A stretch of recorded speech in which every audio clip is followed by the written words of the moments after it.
yosh, izlanuvchan, tadbirkor mahalladoshning xonadonida ko'rganimiz qulupnayning Koreya va Italiya navlari parvarishi, qulupnay ko'chatlari yetishtirish yo'lga qo'yilgani ham albatta keksalarning to'g'ri tavsiyalari natijasidir. Bundan 10 yil, 15 yil oldin shu Yangiqo'rg'on tumanida limon yetishtiradi desa ishonmas edik.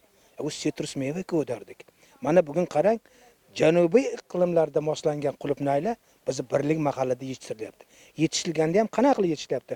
Shu tomorqadan foydalanishni targ'ib qilish oqibatida qidirib shu odam topilgan, izlanuvchanligi bo'lganligi uchun mana aytayapti, italyanskiy, koreyskiy qulupnaylarni olib kelib 800 yerdan 112 million daromad qilaman deb hisob-kitob qilyapti. Bu albatta prezidentimiz yana bir gaplar hozir esimga tushdi. Har bir sohaga ilm-mob kirish kerakligi, izlanuvchanligi. Mana nuroniy shu yerga kirgan, shuni mana ko'p targ'ib qilgan, mana bugun ko'p joylarda shu narsa yetishilyapti. Uyda o'tirib qilsa bo'ladigan narsalar. Yana bir narsani guvoh bo'lib turibmiz.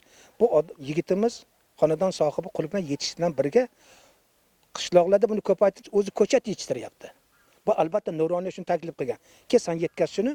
Qaysi xonadonlarga bir shu narsani ko'rsatyapti, u o'zi kelyapti bugun. Menga ham bersin, menga ham bersin deb. Mana shu ishlarni ham kengaytirishda boyaga tomorqaga foydalanishga biriktirgan nuroniyimizni mehnati bo'lyapti. Prezidentimiz qarorlari bilan amalga oshirilayotgan 1+10 ijtimoiy loyihasi keksa avlod vakillari va yoshlarning hamkorligini chinakamiga mustahkamladi. Yana bu hamjihatlikka samara baxsh etdi.